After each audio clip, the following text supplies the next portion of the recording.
The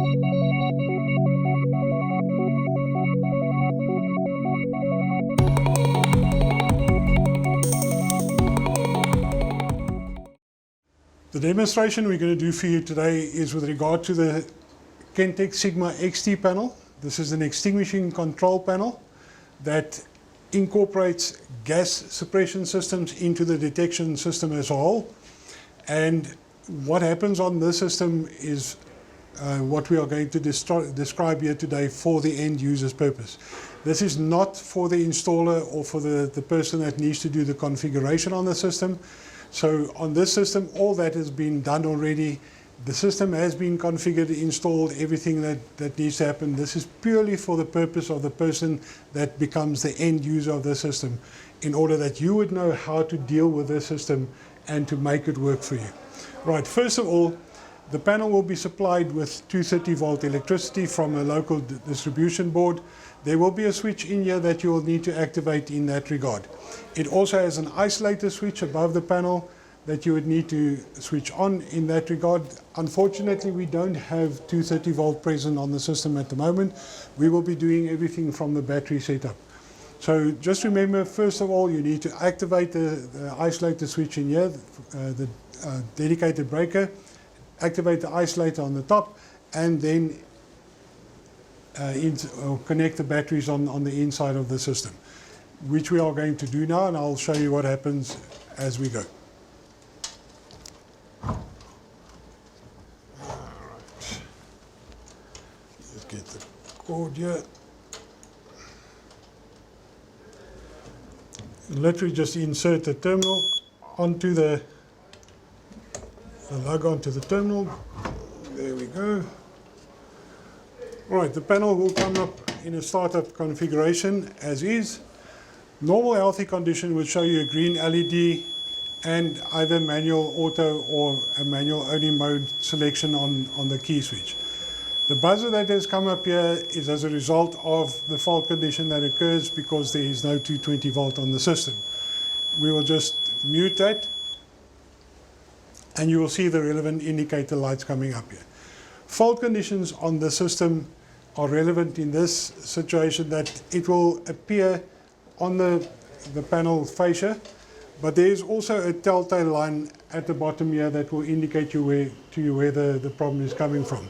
In this case, it will indicate you that it's a mains fail situation, which is resulting from the lack of 220 volt supply to the system.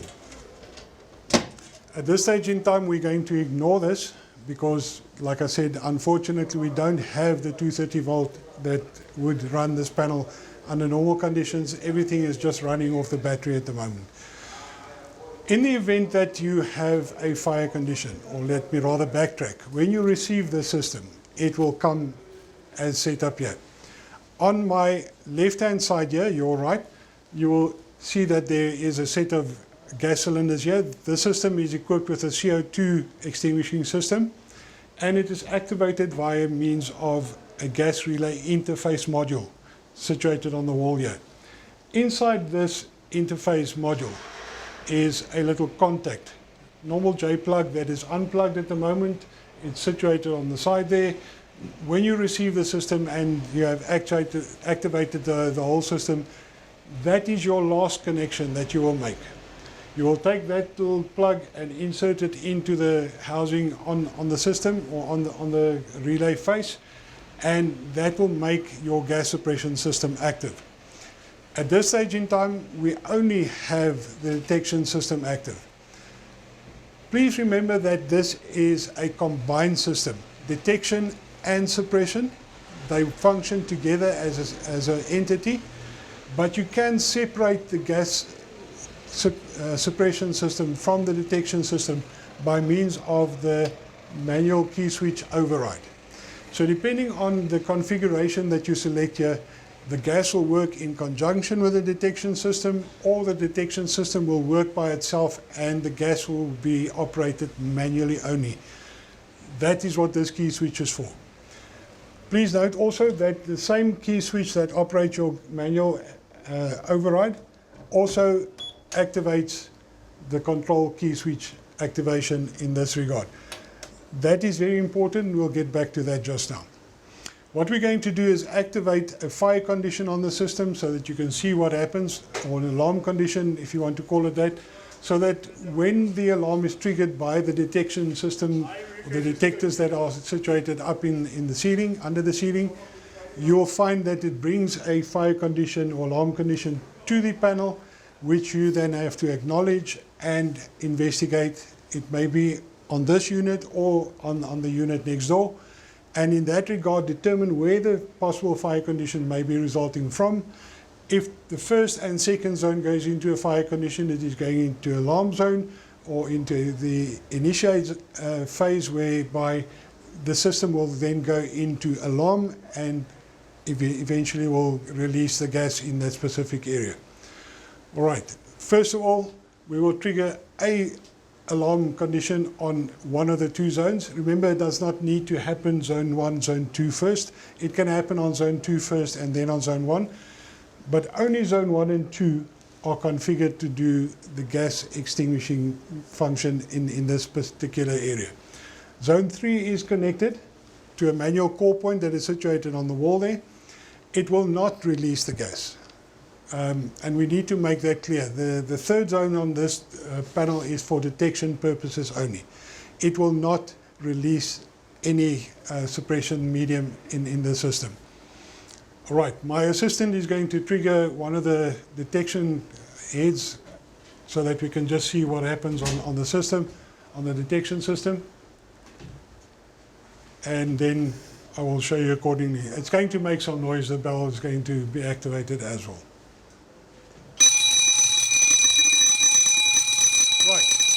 As I said, first indication, you'll notice that the LED is flashing, which indicates that this system is active in that zone only. I'm just going to silence it. All right. Just so that you can actually hear what I'm saying, you will see that the LED has now become steady. The moment that you acknowledge it by means of muting the panel and silencing the alarms, it says that you have acknowledged that there is a fire condition. At this stage in time, if you have to look on the detector, you'll see that there is a red LED on that specific detector that is now on, which says that that specific device is the one that has picked up the possible fire condition and has been activated by means of either a smoke condition or a heat condition in this specific case, because these detectors are dual purpose detectors. They will detect heat in the area or excessive smoke in the area. It may also be as a result of dust, which is one thing that is essential, and for that purpose you need to maintain your system accordingly. The condition that has now arisen here is that you have a first zone in fire. Remember I said it's not necessarily zone 1. You'll see that zone 1 LED is still inactive. It is the first zone in fire, in this case on zone 2. This has brought about the first alarm indicator, which has originated from the bell.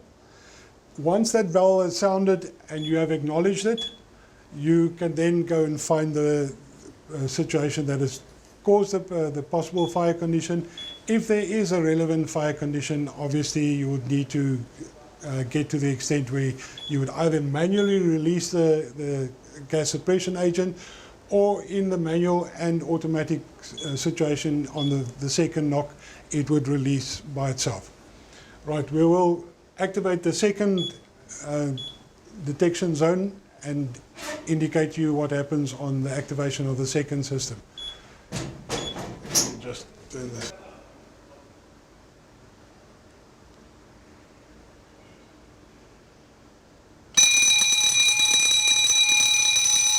All right.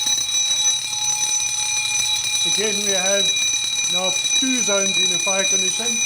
You will see that the one zone is flashing, the other one is steady, which means on zone 2 we have already acknowledged the fire condition. Zone 1 is now a new alarm condition, which needs to be acknowledged.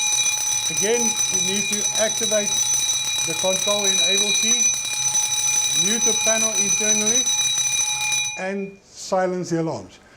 You'll see at this stage in time that because the system is in a manual only mode, it is not going into the discharge sequence.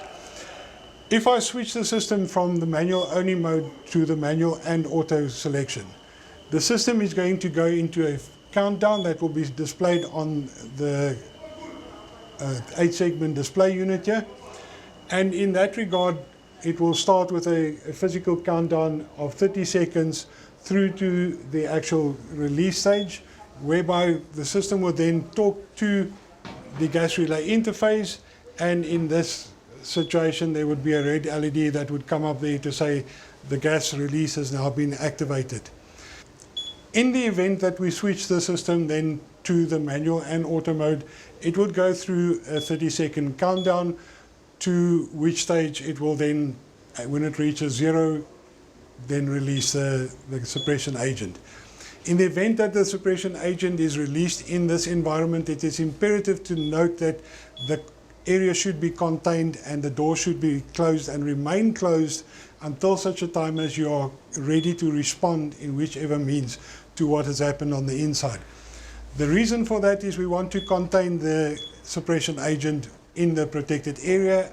Alternatively, we may be facing reignition of the possible fire condition, which we do not want to have occur. Please make sure that the door remains closed at all times in that regard, like I said, until you are ready to respond to what has happened on the inside. All right, in the event that the system has gone through the discharge, a red LED will come up on the interface module here, which is indicating to you that the system has now been activated, the gas has been released, and has been dispersed in the area. When you enter into the protected area, remember with CO2 you need to let the area vent so that you do not walk into an area that is still full of carbon dioxide. In itself, carbon dioxide is not dangerous, but if you are caught in it for over a prolonged period of time, you will suffer oxygen starvation and may succumb to it. In that regard, please take care. Do not get yourself caught in the system when it is discharging. Make sure that you are out of the room, exit the room, close the door behind you so that the CO2 remains inside. Right, I'm going to switch the system now from the manual only setup mode onto the manual and automatic mode. In that regard, I need to disable the control activation key. And the alarms are going to change state as well. You will see that the bell is going to sound and the sounder beacon on top of it. The bell we will be able to silence like we have done here. The sounder beacon, unfortunately, can only be silenced once the system has gone through the full extent of the discharge sequence. Right, let's go to it. Right. Notice the alarm beacon activating there. The system is now going through the 30-second countdown period, which is displayed on the display here. Once again, I can activate the control key. You notice that I can activate and deactivate the bell, but not the sounder beacon. That will continue until it has gone through the discharge mode. At the stage, you see that there is now a red LED on this system, which indicates at this stage in time that the system has now gone into discharge mode. The CO2 would now have been released in this area, and we would need to function accordingly.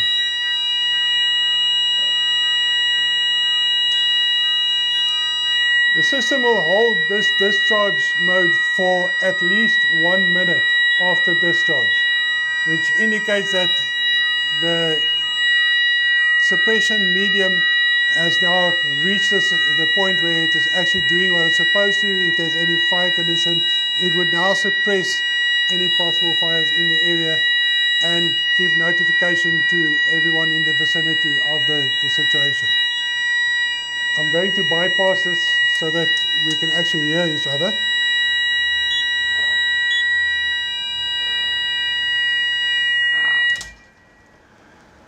Right.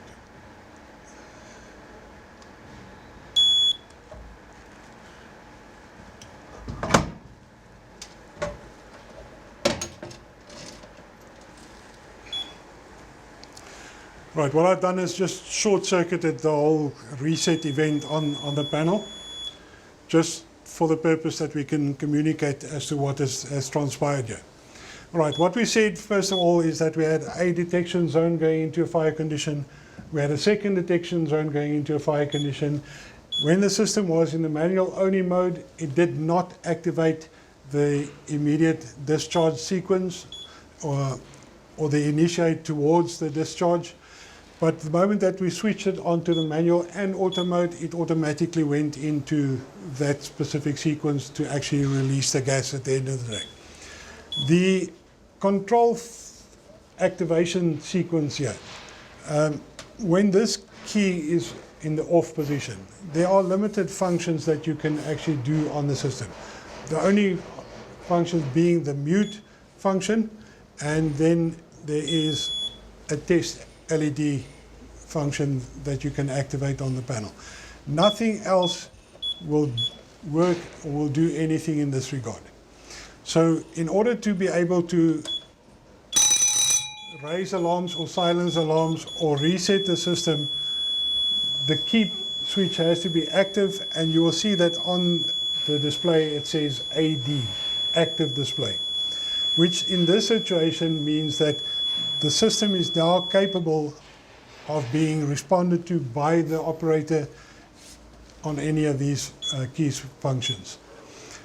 Do not worry about these keys here, as they are relatively unimportant to you. They are more important to the system designer and the person that would configure the system. Like I said, that has already been done. You do not need to have any concern about those buttons. The four that are of importance are on this side, which again is the silence or raise alarm, mute the internal buzzer on the panel, reset the alarm conditions, and do the LED test on the system to see that everything is functioning accordingly. We'll just mute it again. In the event that you no longer require any interaction with the panel, please switch off this key function, because if it remains in the activated sequence, you will hear a continuous little beep coming from the panel. And that will remain like that to give you an indication that the system is in an active state. At this stage in time, any person that wanders in here can do certain functions on the system and interfere with the operation thereof. Please switch it off, mute it for now, and make sure that if you leave the system that it is in the manual and auto configuration. When you are working in the area, it is important that you switch the system to the manual only mode by inserting the key and switching the panel to that manual only mode.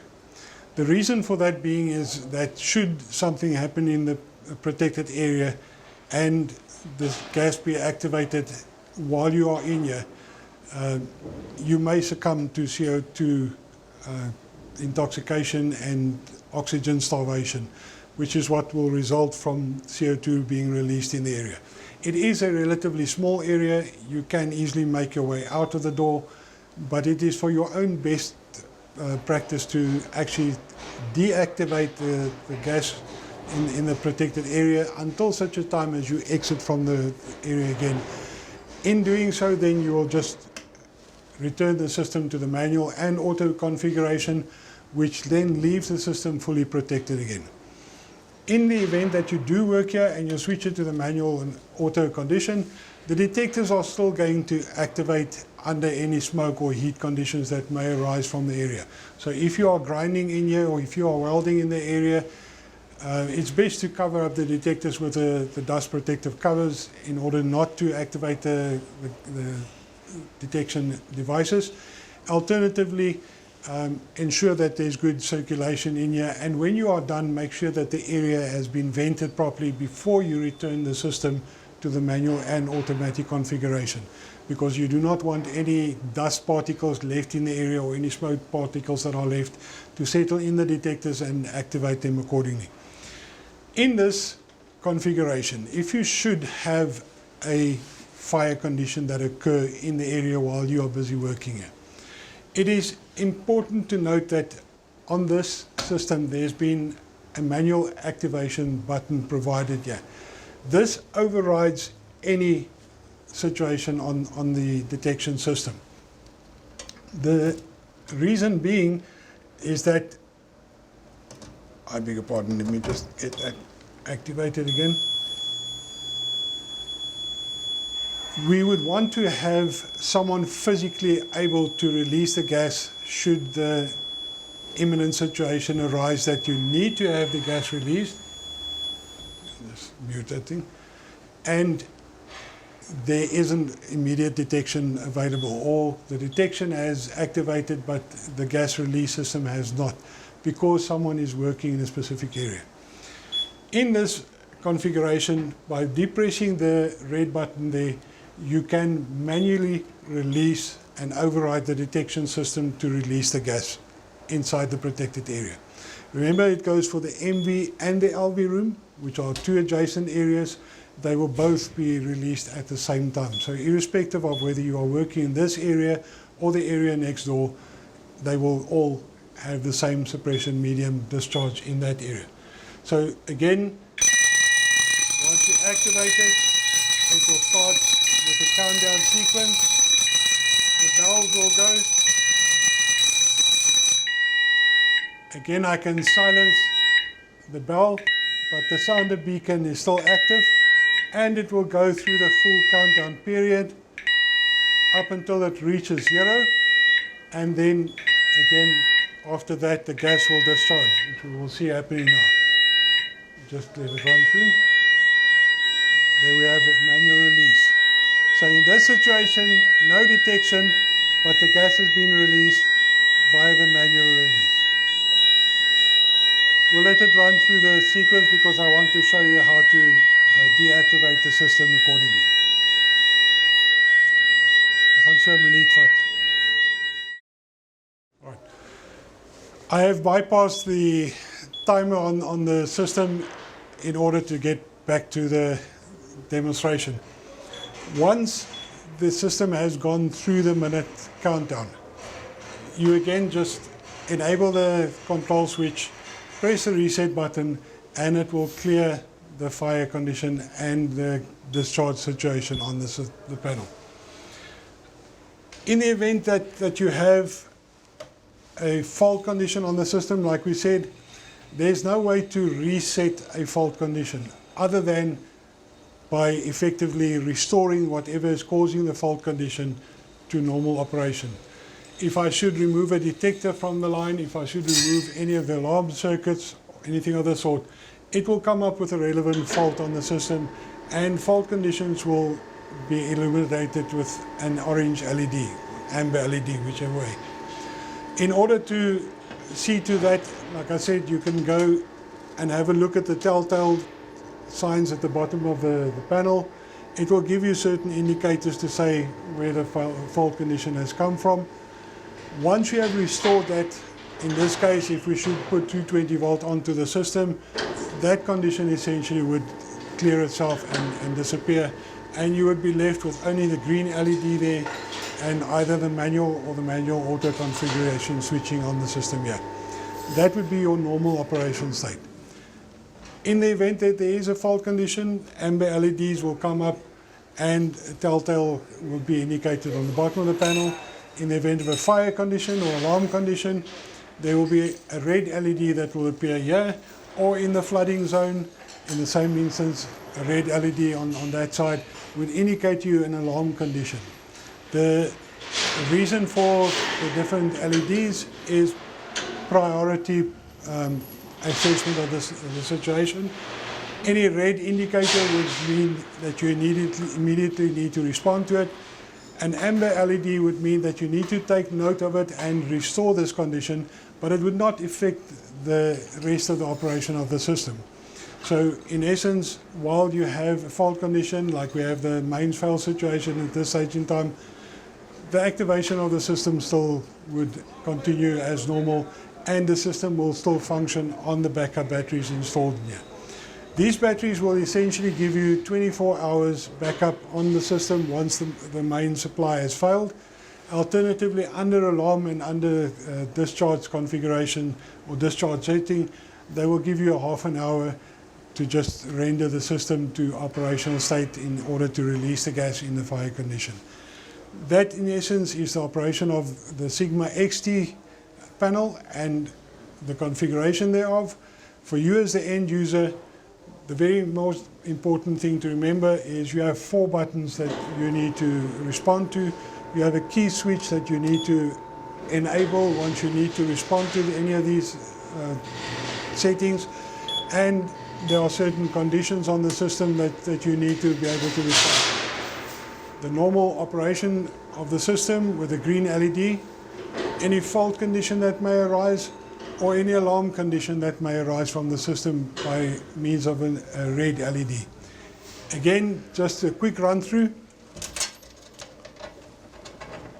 On the activation of the system, you will find that everything will be dead. There won't be any LEDs on. Start up the system by means of switching the breaker inside the distribution board. Activate the switch at the top of the panel. It will bring up your illumination. The panel will start up. You would open the door, access the batteries. Just make sure that all the terminals and the lugs are installed or inserted on the battery terminals, and close the door again. Come on. As a matter of interest, the door key is different from the other keys. Like I said, the key switch for the control key and for the manual and auto switching mode are the same keys. They can be used irrespective of which configuration you want to use it for, what setup. The panel keys are there for your own protection and for the protection of the system. You would want to take these out of the panel and store them somewhere where they can be kept safe, so that it disallows unwanted people access into the system. These keys should be in the possession of the person entering the protected area at all times, for the simple reason that you need to switch from the manual and auto mode to manual only mode when entering the area to come and work in the protected area, and also to enable the control key switch so that you can interact with the panel as may be necessary in whatever situation. Remember, switch it off again once you complete it, and once you left the area, switch it back to the manual and auto configuration so that the system will function as a whole in the protected area without anybody having to be present to activate the gas by means of manual mode. If you are in the area and you do actually notice something before the detection system notices it, you can still activate it by means of the manual mode. When you do, make sure that you activate it, get out of the protected area, make sure the doors are closed, and that you keep the gas on the inside until such a time as you are ready to return and respond to whatever has caused the possible fire condition. Thank you. Okay, notice the yellow line at the top when the system is activated. In order to reset, insert your fork or the prongs, pull down on the face, close it up again. The CO2 suppression cylinders are securely mounted in a bracket against the wall. You'll see that they are clamped both on the top and the bottom with a double clamp to make sure that they remain in place. If for whatever reason these cylinders are to be moved, there is an actuator that needs to be removed from the top here, and the gas discharge piping that needs to be released on the side. In that event, there is a travelling cap that needs to be fitted on top there. Please do not transport these cylinders for whatever reason without the travelling cap. These are located on the floor at the bottom next to the cylinders, and they must remain there so that when these cylinders need to be transported, whether it be after they've been activated and refilled, or for just a simple purpose of having them pressure tested, that these cylinders need to travel with the traveling cap. It is common to find that these things disappear over time. Please ensure that they remain with the system and that they are inserted in the footwell of the cylinder housing. These may not travel without a traveling cap. Please ensure that they remain with the cylinder at all times.